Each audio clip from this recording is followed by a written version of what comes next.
Om Ajnanatimirandasya Jnananjanishalaakaya Chakshurunmilitam Yena Tasmai Shri Gurave Namaha. Nama Om Vishnupadaya Krishna Presthaya Bhutale Srimate Bhaktivedanta Swamin Nitinamine Namaste Saraswate Deve Gauravani Pracharine Nirvishesha Shunyavadi Paschatya Deshatarine Jaya Shri Krishna Chaitanya Prabhu Nityananda Shri Advaita Gadadhara Srivasadi Gaura Bhakta Vrinda Hare Krishna Krishna Krishna Hare Hare Hare Rama Rama Rama Hare Hare Om Namo Bhagavate Vasudevaya Narayanam Namaskritya Naram Chaiva Narottamam Devim Saraswatim Vyasam Tato Jayam Mudirayet. In this session, we will be discussing from 21st verse of the 12th chapter of the first canto of Srimad Bhagavatam. This will be part 1 of this verse which we will be discussing. Dhanvinam agranir esha tulyascharjunayor dvayoho hutasha iva durdharshaha samudra iva dustaraha. The meaning of this verse is, amongst great bowmen, this child will be as good as Arjuna. He will be as irresistible as fire and as unsurpassable as the ocean. So 3 comparisons are made in this verse. He will be a great bowman like Arjuna, and specifically there is mention of 2 Arjunas here. Arjunayor dvayoho, 2 Arjunas. Prabhupada mentions in the purport, in history there are 2 famous Arjunas. One is Kartyavirya Arjuna, who was the king of Haihaya, and the other Arjuna is the famous grandfather of King Parikshit, who is Arjuna the Pandava. Both the Arjunas are famous for their bowmanship, and the child Parikshit is foretold to be equal to both of them, particularly in fighting. King should be powerful fighter to subdue the miscreants, to protect the innocent, to give protection to the Brahmanas, the women, the children, the saintly persons. Otherwise, if the king is not powerful enough, then these miscreants and rogues and ruffians and thieves will plunder and loot from the innocent people. There will be chaos. So, Parikshit is foretold to be equal to both these Arjunas, who are very, very, very powerful in fighting. Now, Srila Prabhupada gives a description of Pandava Arjuna, the Arjuna who is the grandfather of this Parikshit. Arjuna's son was Abhimanyu, Abhimanyu's son was Parikshit. In this way, Pandava Arjuna is the grandfather of Parikshit. So, Prabhupada mentions Pandava Arjuna is the great hero of the Bhagavad Gita. Bhagavad Gita was spoken by Krishna to Arjuna on the battlefield of Kurukshetra, and that's how we know Bhagavad Gita as the most famous scripture. It gives us the essence of the Vedic wisdom. Arjuna is the Kshatriya son of Maharaj Pandu. Queen Kunti Devi could call for any one of the demigods, and thus she called Indra, because Kunti could not beget children through Pandu. So it is allowed in the former ages that a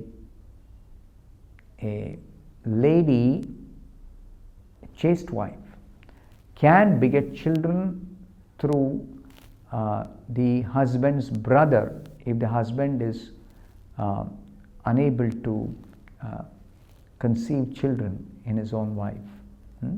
So this is called Devarena Sutotpatti, and this is prohibited in Kali Yuga. But they were, Kunti and Pandu were living in Dwapar Yuga. So in Dwapar Yuga, Kunti Devi, she had one mantra given by Durvasa Muni, and thus she could call any one of the Devatas to conceive a child for Pandu. So Kunti called on Indra and Arjuna was born. So Arjuna is therefore a plenary part of the heavenly king Indra. Arjuna is not an ordinary person.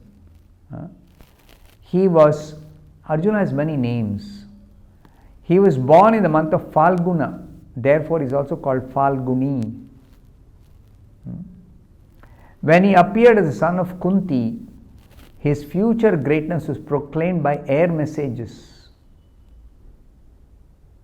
This is the fame of Arjuna. Even at the time of his birth, it was declared through air messages that he is a great personality who has taken birth.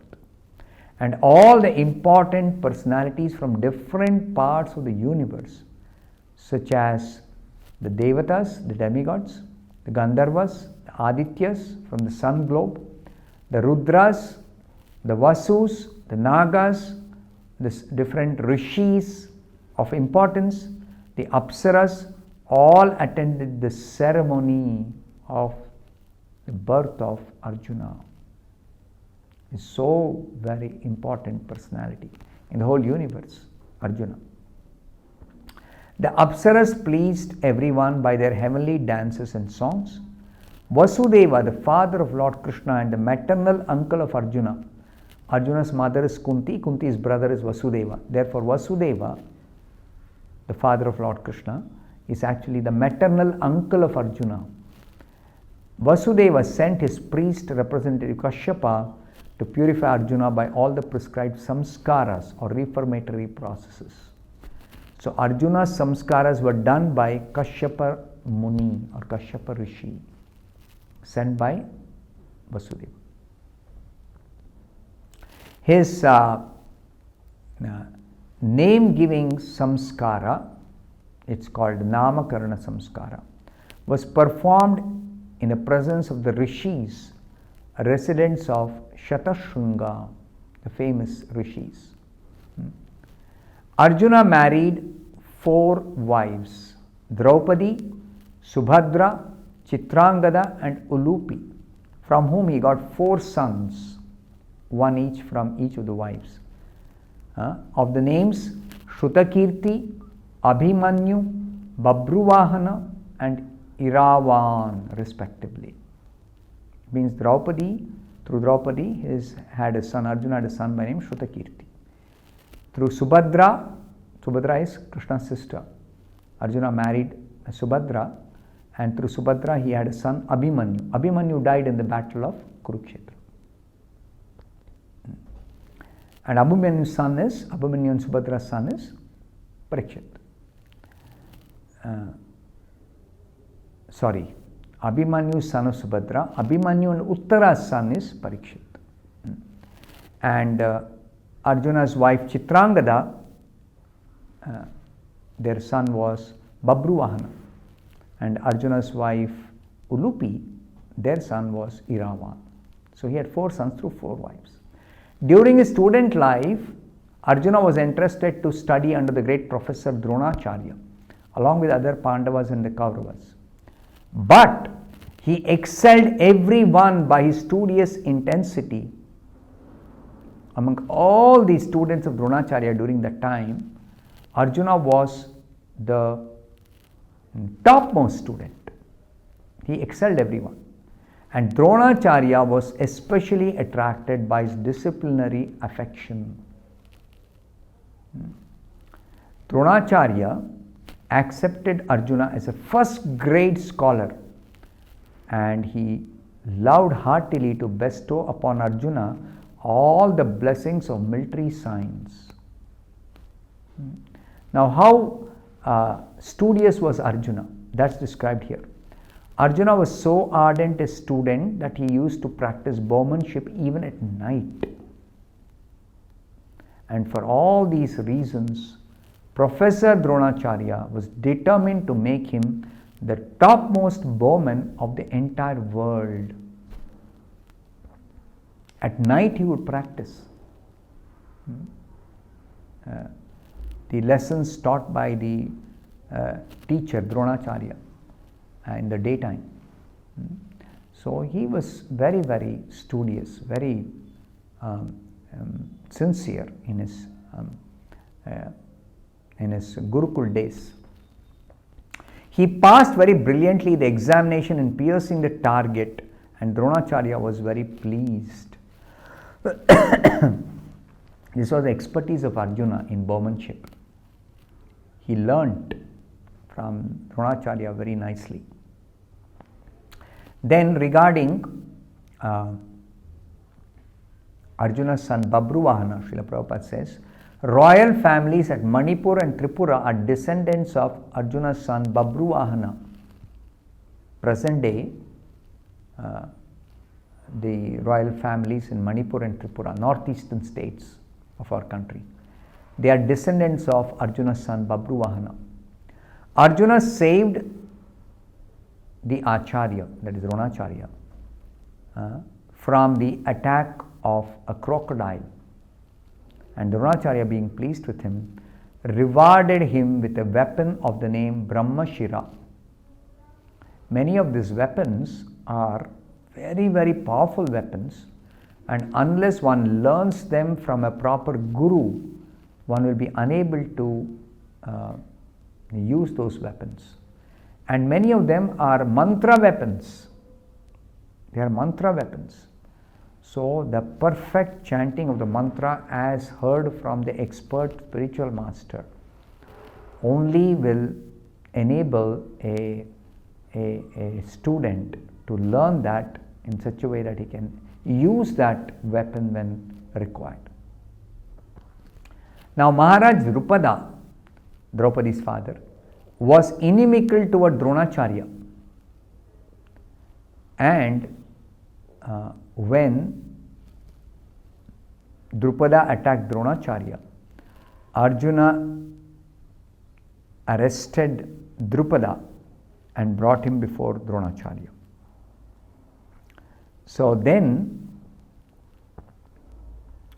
it is also mentioned that Arjuna besieged a city of the name Ahichatra, belonged to Maharaj Drupada, and after taking it over, he gave it to Dronacharya.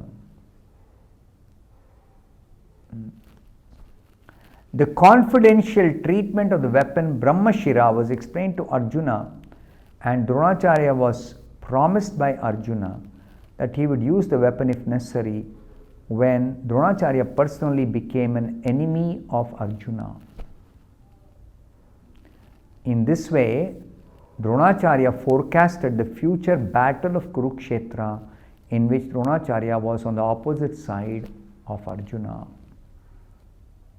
See, the Acharya is teaching his student and he is able to foresee the future, and for the sake of Arjuna to become victorious in the battle of Kurukshetra against the Kauravas, Dronacharya is teaching him in the student days this particular Brahmashira astra, so that Arjuna can use this astra at the appropriate time in the battle to win against the Kauravas. And he can even use that to kill Dronacharya himself. So what is the secret understanding? Why Dronacharya would teach his student a particular astra, how to use, which the student will use against the teacher himself? So these are all extraordinary incidents described in the scriptures as to how a learned person knows I am not the body. Death doesn't belong to the soul. Death is only for the body. And the body is going to die regardless of what happens in the course of one's duration of living in this material body. If I don't die by some astra, I may die by some other method or means. So death I cannot escape, but dying for the right cause, sacrificing life for the right cause, makes one glorious, makes one advance spiritually. So that is the principle we have to understand. Why Dronacharya was willing to be even killed by his own disciple by teaching the disciple the secret Brahmashira Astra mantra. We'll continue discussing this in the next session also. I'll stop here for this session. Hare Krishna.